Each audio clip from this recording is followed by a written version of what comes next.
በትግራይ ክልል የተቀሰቀሰውን ጦርነት በተመለከተ የዓለም አቀፉ መገናኛ ብዙሃን የሚያቀርቧቸው መረጃዎች በብዙ መልኩ የአሸባሪውን የህወሓት ፍላጎት አጉልተው የሚያቀርቡ ሆነው ይታያሉ። የኒውዮርክ ታይምስን አንድ ዘገባ ለዚህ እንደ ምሳሌ ማቅረብ ይቻላል።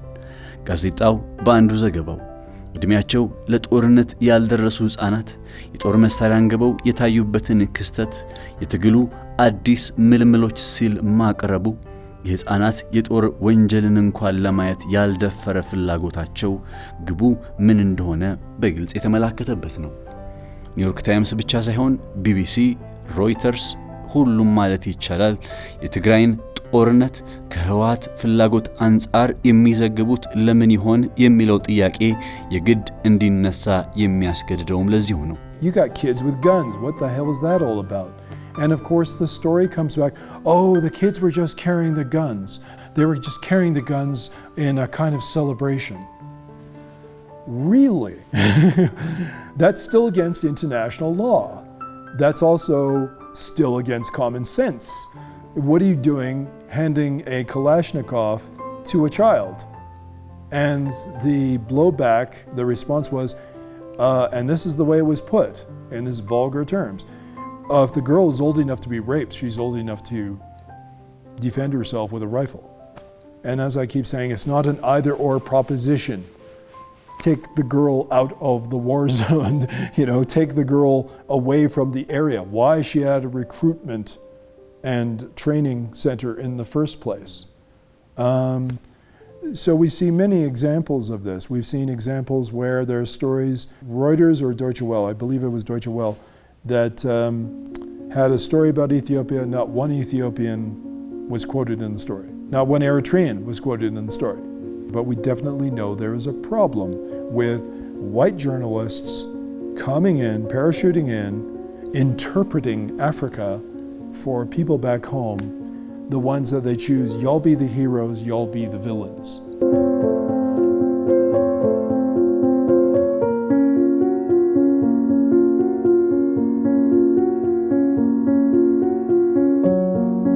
ይበልጥ ከዚህ ካለንበት የሀገራችን የፖለቲካ ሁኔታ ጋር በተያያዘ እንግዲህ የምዕራብ መገናኛ ብዙሃን በደፈናው የምዕራብ የምንላቸው ማለትም የምዕራብ ስንል በጣም የሚቆጠሩ ሀገራት ውስጥ ያሉ የመገናኛ ብዙሃንን ነው የምንጠቅሰው።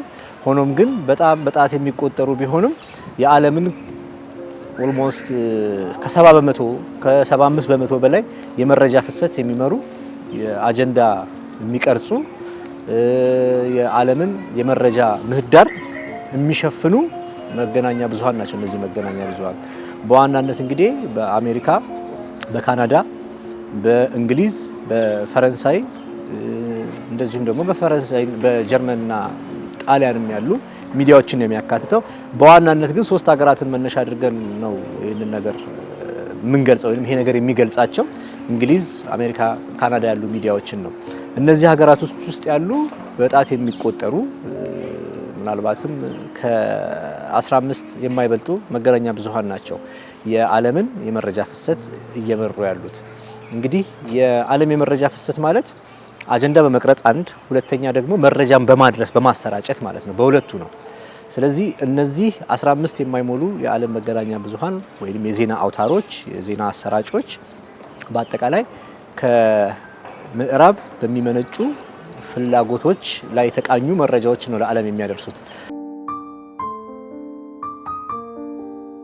የምዕራባውያኑ ሚዲያዎች ከዚህ ቀደም እንደ ሶሪያ በመሰሉና በእርስ በርስ ጦርነት ከታላቅነት ወደ ፍርስራሽ አመድነት የተቀየሩ ሀገራትን ተሞክሮ መለስ ብሎ ማየት ያስፈልጋል። 2014 ሶሪያ። በ2011 ከአረቡ ጸደይ ጋር ተያይዞ የተነሳው የሶሪያ የእርስ በርስ ጦርነትን በተመለከተ አንድ መረጃ አፈትልኮ ወጣ። የብሪቴን መንግስት ፎሪን ኤንድ ኮመንዌልዝ ኦፊስ FCO እየተባለ በሚጠራው ከኢንተርናሽናል ዴቨሎፕመንትና ከመከላከያ ሚኒስቴር ጋር በመተባበር የሶሪያ ዘመቻ ላይ የሚቀርቡ ዘገባዎች የሶሪያውን መሪ በሽር አልአሳድን የሚቃወሙ ኃይሎችን የሚደግፉ እንዲሆኑ አድርጎ ማቅረብ የሚል ግብም እንደተጠነሰሰ ተመላከተ። የሶሪያ መንግስት ይዞ የሚመጣው መረጃ ብሪቴኖች ከሚፈልጉት መረጃ በልጦ እንዳይታይ በዛው በደማስቆ ውስጥ መንግስታዊ ያልሆኑ የመገናኛ ብዙሃንን በመፈልፈል ጭምርም ተሰራ። በዚህ ሂደት ውስጥም በአንድ መልኩ እንደ ጋዜጠኛ በሌላ መልኩ እንደ የስለላ ባለሙያዎች ጭምር ያሉ ሲሆን በሶሪያ ውስጥም የአልአሳድን መንግስት ከስልጣን ማንሳት ትልቁ ግባቸው ነበር። በመስከረም 2020 ላይ አፈትልኮ የወጣ መረጃ እንዳረጋገጠውም የፕሮፓጋንዳ ዘመቻ አልአሳድን ማክሰሚያ ዋነኛው መንገድ ነበር። ሚድል ኢስት አይም በዘገባው ይህንኑ አመላክቷል። ቢቢሲ፣ አልአረቢያ፣ አልጀዚራና ኦሪየንት ቲቪ የሚባሉት የመገናኛ ብዙሃኖች ዋነኛ መንገዳቸው እንደነበረም እንዲሁ ተመላክቷል። ይህ የፕሮፓጋንዳ ዘመቻ እንዲሁ በመሰለኝና በደሳለኝ የሚደረግ ሳይሆን ዘ ግሎባል ስትራቴጂ ኔትወርክ TGSN፣ አልባኒ አናሊሲስ ሪሰርች ኖሌጅ ARK እንዲሁም ኢኖቬቲቭ ኮሚኒኬሽን ኤንድ ስትራቴጂስ ኢንኮስታርትስ በተባሉ ዓለም አቀፍ ተቋማት በታቀደ በተጠናና በተሰላ መልኩ ይመራ ነበር። እነዚህ ተቋማት በ2011 ጦርነቱ በሶሪያ ከተጀመረበት ጊዜ አንስቶ 97 የምስልና የድምፅ ቅንብር ባለሙያዎች፣ 23 ጸሐፊዎች፣ 49 አከፋፋዮች፣ 23 የካሜራ ባለሙያዎች፣ 19 ሶሪያዊ ሰልጣኞች፣ 8 የስልጠና ማዕከላትንና 3 የመገናኛ ብዙሃን ቢሮዎችን ከፍተው በ32 የጥናትና ምርምር ባለሙያዎች አማካኝነት በሽር አልአሳድ ላይ በመገናኛ ብዙሃናቸው ዘምተዋል። ሮይተርስ፣ ኒውዮርክ ታይምስ፣ CNN፣ ቢቢሲ፣ ዘ ጋርዲያን፣ ዘ ፋይናንሻል ታይምስ፣ ዘ ታይምስ፣ አልጀዚራ፣ ስካይ ኒውስ አረቢክ እንዲሁም ኦሪየንት ቲቪና የመሳሰሉት ሚዲያዎች የፕሮፓጋንዳ ዘመቻ መሪዎቹ የሚያቀርቡላቸውን የተዛባና አልአሳድን ከስልጣን የሚያነሳ መረጃ እንደ ብቸኛ እውነታ አድርገው ያቀርቡ ነበር። እነሱ ከሚናገሩት ውጪም ሌላ እውነት እንደሌለም በተደጋጋሚ ይገዘታሉ፣ ይምላሉ። ሱፕሪም ሚሊተሪ ካውንስል SMC እንዲሁም ፍሪ ሲሪያን አርሚ FSA የሚባሉትን የአልአሳድ ተቃዋሚ ኃይሎች ከአክራሪ የሽብርተኛ ቡድኖች ጋር ተደብለው የከፋ ሰብአዊ ቀውስ በሶሪያ ማድረሳቸው ባይካድም የምዕራባውያኑ መገናኛ ብዙሃን ግን ሱፕሪም ሚሊተሪ ካውንስል እንዲሁም ፍሪ ሲሪያን አርሚ የሚባሉትን ችግር እየፈጠሩ ያሉ ሳይሆን አካታችና ሰላማዊ አድርገው ያቀርቧቸው ነበር። በዘገባዎቻቸው በሶሪያ የተሞከረው ይህ እንቅስቃሴ በእርግጥም በሽር አልአሳድን ከስልጣን ለማንሳት ግብ ቢያደርግም ሳይሳካለት ቀርቷል። ይህ ማለት ግን መጨረሻው ሶሪያ ነው ማለት አይደለም። ምክንያቱም በኢትዮጵያም በግልጽ ይታያልና 2011 ጀምሮ አልአሳድን ከስልጣን ለመጣል የታገሉ መገናኛ ብዙሃን አሁን በኢትዮጵያ ላይም ሙሉ ትኩረታቸውን አድርገው ከወዲህ ወዲያ እየተርመሰመሱ ነው። History doesn't repeat itself, but it can echo. I think that outside forces in Europe and the United States feel that they know better than Africans and are conspiring to run this country against the will of its own people. I was just told an anecdote about how a high-profile ambassador, I plan to put this in an article, said essentially to someone else, don't you know that only, this is paraphrasing, don't you know that only the TPLF can rule Ethiopia? Later on, they said to this person close to a year later and said, don't you think the Ethiopians should be allowed to run their own affairs? They put more vernacular than this. And this ambassador replied, no, because when the blank hits the fan, we're going to have to fork out the money to clean up the mess. That's the way they think. That is how the international community in Europe and the United States and Britain think of Africa, and in this context, specifically Ethiopia.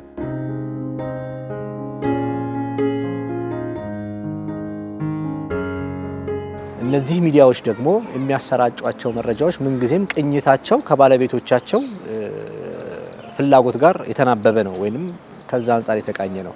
ባለቤቶቻቸው በአብዛኞቹ ያው ትልልቆቹ ባለሀብቶች ናቸው፣ ኮርፖሬቶች ናቸው። በአጠቃላይ በእነዚህ ሀገራት ደግሞ ያሉት ስርዓቶች ከኮርፖሬቶች ጋር የተሳሰሩ ናቸው። በአንድም ይሁን በሌላ መንገድ ኮርፖሬቶች የስርዓቶቻቸው የፖለቲካና የኢኮኖሚ እንደዚሁ ደግሞ ምናልባትም የብሔራዊ ጥቅሞቻቸው ማስፈጸሚያ መሳሪያዎች ናቸው ሚዲያዎቻቸው። ስለዚህ እነዛ ሀገራት በሌላ ሀገር ላይ የያዙትን አረዳድ በዛኛው ሀገር ላይ ያላቸውን እይታ ተከትለው ነው የነሱም እይታ የሚቀረጸው ማለት ነው። ስለዚህ በአንድም ይሁን በሌላ መንገድ በሲኤንኤን ላይ የሚንጸባረቀው ኢትዮጵያ ላይ የሚንጸባረቀው ዘገባ ወይንም የሚታየው አቋም በሌላ መንገድ የአሜሪካ መንግስት አሁን ላይ ሀገሪቱን እየመራ ያለው አስተዳደር አቋም ተደርጎ ሊወሰድ ይችላል በተዘዋዋሪ ማለት ነው። እነ ዘ ጋርዲያን ላይ እነ ቢቢሲ ላይ የሚንጸባረቁ አቋሞች የእንግሊዝ መንግስት ፍላጎት እንደሆነ ማመኑ በጣም ቀላልና ገሃድ ነው። ይህ እንግዲህ ከሊበራል ዲሞክራሲ ገዢ ርዕዮተ ዓለም ሆኖ ከወጣበት ጊዜ ጀምሮ ተሳስሮ የሚሄድ እንደ ስርዓታዊ ባህሪ ብቻ ሳይሆን የስርዓቱ ፒላር ተደርጎ ይወሰዳል፣ መገለጫ ተደርጎም ይወሰዳል። ሚዲያዎች በሊበራል ዲሞክራሲ በተግባር ደረጃ ማለት ነው በተግባር ደረጃ እንደ አስተዋልነው እንዳረጋገጥነው ሚዲያዎች የስርዓቶቻቸው የፖለቲካና የኢኮኖሚ ማስፈጸሚያ መሳሪያዎች ናቸው። ስለዚህ የውጭ ግንኙነት ስራዎቻቸው ላይ በዋናነት እነዚህን ሚዲያዎች በማስፈጸሚያነት ይጠቀሟቸዋል ማለት ነው። የናኦም ቾምስኪ እውቁ የፖለቲካ ኢኮኖሚና የሚዲያ ምሁር ነው፣ ሊቅ ነው። ይህ ሰውዬ ጸረ ኢምፔሪያሊስት ጸረ ሊበራል ዲሞክራሲ ሀሳብ አራማጅ ነው። ሚዲያዎች ላይ በሰራው ጥናት ባሳተማቸው በርካታ ጽሁፎች ያስቀመጣቸው ነገሮች ምንድናቸው? ሚዲያ ይሄ የዋሽዶግ ሚናውን ገለልተኛ ሆኖ አስፈጻሚውንም ህግ አውጪውንም የሚከታተልበትን በንድፈ ሀሳብ ደረጃ የተቀመጠለትን ለእውነት ዘብ ሆኖ ይሰራል የሚለውን መርህ ሳይሆን ተከትሎ እየተገበረ ያለው የስርዓቱ ባለቤት የሆኑ ኮርፖሬቶች የስርዓቱ ባለቤት የሆኑ ቱጃሮችን ጥቅም ለማስጠበቅ የሚጠቀሙበት ልክ እንደ አፈሙዝ እንደ ታንክ ትልቁ መሳሪያቸው ነው። ስለዚህ በኢትዮጵያ ላይ እያቀረቧቸው ያሉ ዘገባዎች በአጠቃላይ ስንመለከታቸው በዚህ ቅኝት ሀገራቱ ካላቸው አቋም ጋር በተናበበ ሁኔታ የሚሄድ ነው ማለት ነው። አሸባሪ የተባለው የህወሓት ቡድን እንደ ሰላማዊና አካታች አድርገው በዘገባዎቻቸው የሚያስቀምጡት ሲሆን justicesecurity.org በጁላይ 26 2021 ይህንን በግልጽ የሚያሳይ ዘገባን ሰርቷል።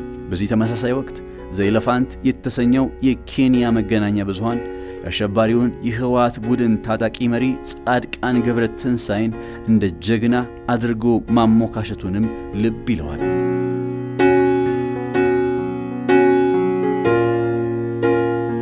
መሰለ አይነት ዘገባን አጀንዳ ለማድረግ ፌስቡክን ከመሰሉ የማህበራዊ ትስስር ገጾች እንዲሁም የህወሓት መሪዎችን በቀጥታ በማናገርና በውጭ ሀገር ያሉ የህወሓት ደጋፊዎችን እንደ መረጃ ምንጭ በመጠቀም የሚናገሩት ነገር ብቸኛ እውነት እንደሆነ በተደጋጋሚ ያውጃሉ።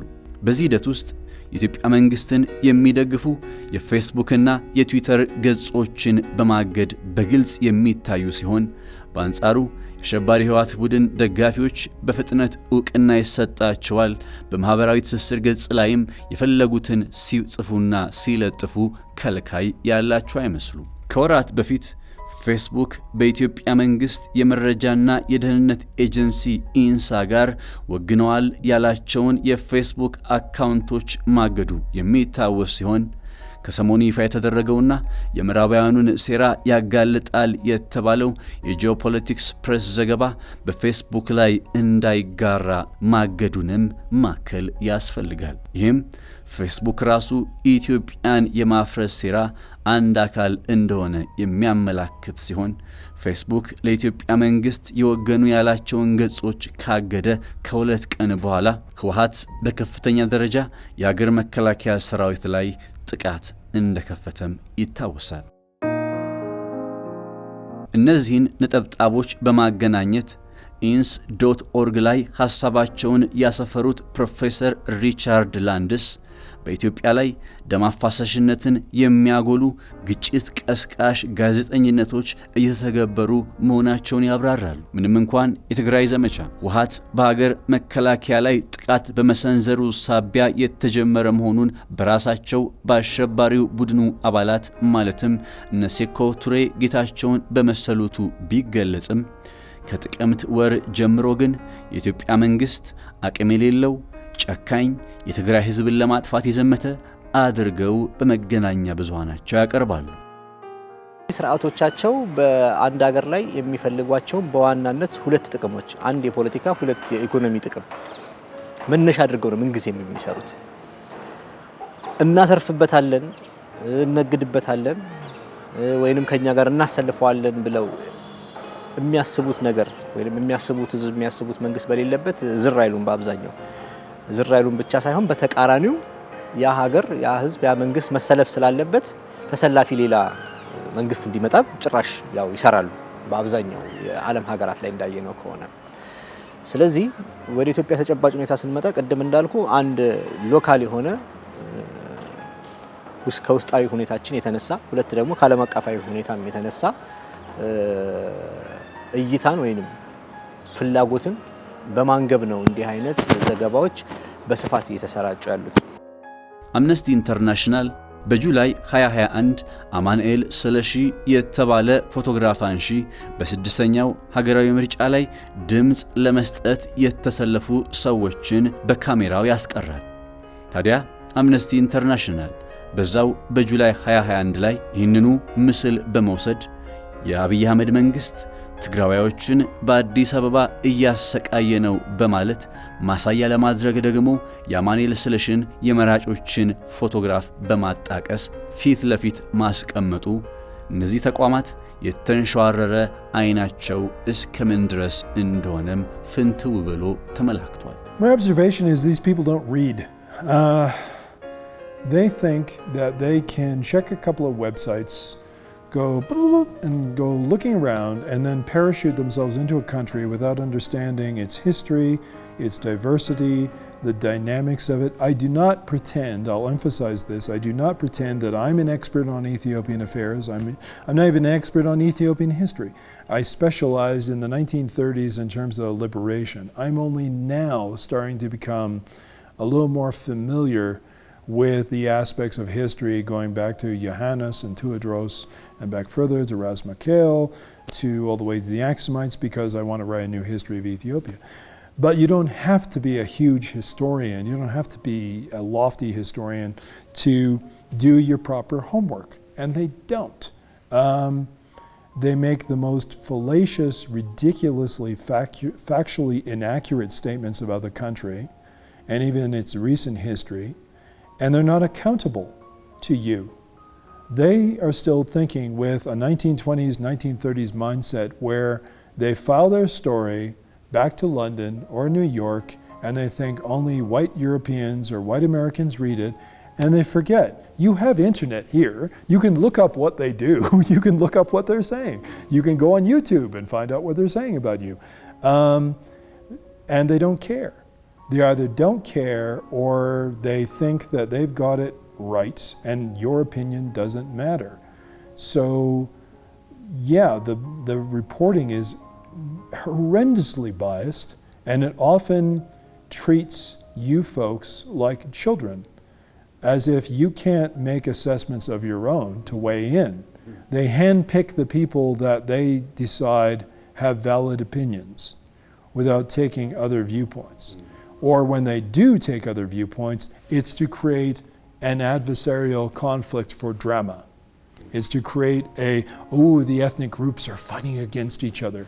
Well, as you and I both know, this is not, yes, there is an ethnic clash element to this conflict, but it's primarily a conflict of a state versus a terrorist group. The terrorist group is manipulating ethnic divisions and ethnic rivalries for a political agenda. That is what they are doing. We have ethnic divisions in my country. We had ethnic divisions historically between the French and the English, between the Quebecois and the rest of the country. America has ethnic divisions.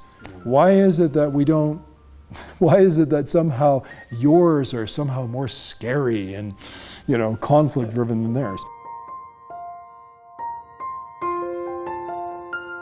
መረጃ ሁሉም ነገር በሆነበት በዚህ ክፍለ ዘመን የመረጃውን ፍሰት መቆጣጠር ኃይል ነውና የኢትዮጵያ መንግስትን የሚያጠለሹ መረጃዎች በተለይም የምዕራቡ ሀገራት የእርዳታ ድርጅቶች፣ ጋዜጠኞች፣ የጥናትና ምርምር ተቋማትና በመሳሰሉቱ በስፋት እየተገበሩት ይገኛሉ። አሁን ከሰሞኑ ደግሞ የተጀመረው እነዚህ የህወሓት ደጋፊ መስለው የሚታዩና በተጠና ብሎም በተቀናጀ መንገድ የአራተኛውን ትውልድ ጦርነት ፎርዝ ጄነሬሽን ዋር የሚባለውን እየፈጸሙ ያሉ ኃይሎች አንድ ግብ አላቸው።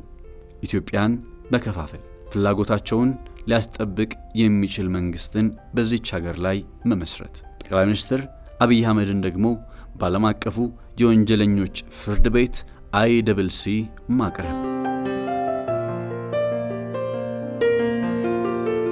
The National Interest ከሰላም ኖቤል አሸናፊነት እስከ ICC ፍርድ ቤት በሚል መጠይቃዊ ዘገባ ላይ የቅዱን ግብ ያስቀመጠ ሲሆን ይህ እንዲሆን ደግሞ ጠቅላይ ሚኒስትሩን ከስልጣን ማንሳት የግድ ያላቸው ይመስላል።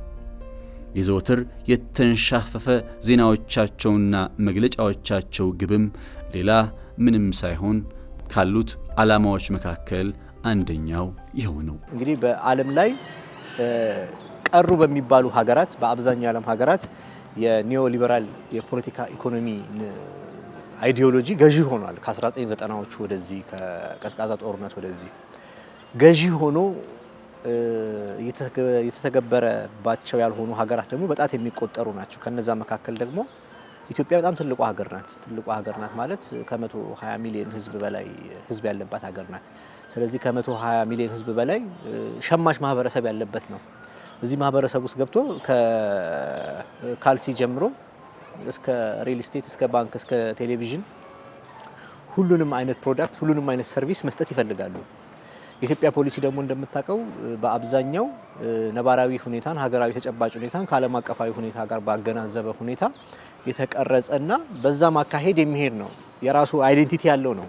በአብዛኛው ልክ እንደ ማንነታችን ፖሊሲያችንም የራስ ማንነት የራስ ባህሪ ያለው። ይህ ቅኝት እነሱን አይመቻቸውም። ዓለም አቀፋዊ እንድትሆን ይፈልጋል። የፖሊሲ ቅኝትክ የፖሊሲ አረዳድክ ትልቁ ባህር ውስጥ ገብተህ አብራሃቸው እንድትዋኝ ነው የሚፈልገው። ስለዚህ ባውንደሪን ማጥፋት ያስፈልጋል። ባውንደሪ ሲጠፋ ፖሊሲክ ያው ክፍት ይሆናል ማለት ነው። ክፍት ይሆናል ማለት አንተ የውጭ ሰው ሊገባበት አይገባም፣ የውጭ ባለሀብት ሊገባበት አይገባም ብለህ የዘጋሃቸው መስኮች ክፍት እንዲሆኑ፣ በሀገሬው ሰው ብቻ የተያዙ የኢኮኖሚ ዘርፎች ወይ በከፊል ወይ ሙሉ ለሙሉ ሌላውም እንዲገባበት እንድትከፍት፣ መንግስት በኢትዮጵያ ውስጥ ህግና ስርዓት አስጠባቂ ብቻ ሳይሆን አልሚም ጭምር ነው። ትልቁ ባለሀብት መንግስት ነው። ኢትዮጵያ ውስጥ መንገድ የሚሰራው ቤት የሚሰራው ምናልባትም ስንዴ ምናምንም ያድላል። ይሄንን ደግሞ እነሱ አይወዱትም። ውጣ አንተ ያው እኛ እንስራ ነው ስራውን፣ እኛ እንሽጥ፣ እኛ እናድል፣ እኛ እንገንባ ነው። ስለዚህ ይሄንን ሚናውንም ደግሞ መተው አለበት ነው። ስለዚህ ይህ የኒዮ ሊበራል የኢኮኖሚ የፖለቲካ አስተሳሰብ ዓለም አቀፋዊ ነው። ብዙ ሀገራትን በእንዲህ አይነት ርዕዮተ ዓለማቸው ውጠዋል። ስለዚህ ካልዋጣቸው ጥቂት ሀገራት ሆኖም ግን ብዙ ህዝብ ያላት ጥሩም እድገት ደግሞ የነበራት በዚህ 10-12 ዓመት የተሻለ የምጣኔ ሀብት እድገት ያለበት ኮንሱመር ሶሳይቲ ሸማች ማህበረሰብ የተፈጠረ ያለበት ሀገር ነው ስለዚህ ይሄንን ሀገር መያዝ አለብን ነው A show of force by Ethiopia's National Defense Force in its Tigray region, a government visibly flexing control. We traveled outside of the capital Mekelle, across the region to see if the Ethiopian government has kept its promises to the world. Unimpeded aid access and the withdrawal of their Eritrean allies. The conflict for control of Tigray blazes on. Hello. Salam. Can we go ahead? We're gonna go. No problem. Thank you. But the road ahead is blocked. We get out of the car with our hands up and identify ourselves to the Ethiopian soldiers. Hey, hello. CNN. We're CNN, journalists. It's impossible. We are journalists. It's impossible. Sir, tell us. Before ask our commander. We spoke. No. The soldier spots our camera. Sir. They're incredibly tense. It's okay. The soldiers close in on us. We asked there. Why not asking our commander? Sir, we asked. I always have to do my CNN, my Nina Elmager imitation, which is CNN, and she waves her hands in the air. You and I have been at checkpoints. I just recently went out to Dessie, counted 20 checkpoints. I cannot think of anything more stupid than driving up to a place where there are guys with rifles, stepping out of the car, waving your arms about, and provoking a situation. The correct thing to do is to shut your mouth, let the Ethiopian person who's with you talk, and sort it out. That was done, in my humble opinion, deliberately to provoke a bit of theater. የሲኤንኤን ጋዜጠኛ የሆነችው ኤልባጋር በተደጋጋሚ ስለ ትግራይ ቀውስ የሰራቻቸው ዘገባዎች የአማራ ብሔር በትግራይ ዘር የማጥፋት እየፈጸመ ነው እስከ ማለት ድረስ ደርሷል። ይህም አማራይዜሽን ወይንም ትግራዋይን አማራ የማድረግ ሂደት አንድ አካል ነው ስትል እስከ መናገርም ደርሳለች። ይህችው የሲኤንኤን ጋዜጠኛ በዚህ የፕሮፓጋንዳ ጦርነት ላይ ማርቲን ፕላውትን የመሰሉ ዋነኛ ዜና ፈብራኪዎችም ይገኙበታል። ማርቲን ፕላውት አንድ የተለየ የሚያደርገው ነገር አለ። ይህ ሰው ቀደም ባለው ጊዜ ህወሓት የእርዳታ ገንዘብን የጦር መሳሪያ ለመግዛት ተጠቅሞበታል የሚል ዘገባን በ1980ዎቹ መጨረሻ ላይ የሰራ ሲሆን ዛሬ ደግሞ በተቃራኒው ህወሓት በደል እየደረሰበት ነው ሲል አጨብጫቢ ሆኖ ይስተዋላል። Think what a stretch it is. Alex de Waal tells the world in a book and tells everyone that the TPLF were economic masters of their time and they helped cure famine and blah, blah, blah. We know for a fact that the BBC, reported by Martin Plaut in the 90s, said, hey, the TPLF are ripping off aid agencies, taking their money, trading it with bags of sand. You can look that up in a BBC archive report. Well, why doesn't Alex de Waal include that in his book? Why doesn't he include that when he propagandizes for the TPLF? And you really have to have willful blindness to ignore that record. Yes, the country prospered a hell of a lot better than it did under the Derg, but as most Ethiopians will tell you, the legacy of the TPLF over 27 years is one of rampant corruption, ethnic division, taking money out of the country and spending it on their own like Russian oligarchs. These are not the saviors of the country that the U.S. administration thinks they are. And it's very disturbing. So I think, yes, there is a deliberate effort, a concentrated effort to destabilize the country. And now that they are showing their true colors in terms of looting aid supplies, now the Biden administration has hitched its wagon to this star, and now it can't back down. ታዲያ እነዚህ ሰዎች በዚህ አካሄዳቸው እስከ ምን ያክል ርቀት ድረስ ሊጓዙ ይችላሉ? በባይ ኔቸር እነዚህ ሰዎች ያው እንደምታውቀው በአንድ ሀገር ውስጥ ብዙሃን ህዝብ የሚቀበለው የብዙሃን ህዝብ ድጋፍ ያለው መንግስትን አይፈልጉም በአብዛኛው በብዙ ዓለም ሀገራት ስፔሻሊ ትንንሽ ኢኮኖሚ ባላቸው ሀገራት ድሃ በሚሏቸው ሀገራት ላይ ማለት ነው በህዝቡ ላይ የተማመነ መንግስት ታዛዥ አይሆንም ተብሎ ስለሚታሰብ በህዝብ የተወደደ በህዝብ የተደገፈ መንግስት እንዲኖር አይፈልግም ከፊል ህዝብ ድጋፍ ያለው በአብዛኛው ግን በውጪ መንግስታት ጥገኛ ሆኖ መኖር የሚችል መንግስትን የሚፈልጉት ያ እስካልሆነ ድረስ እንቢተኛ መንግስት ነው ብለው ያስባሉ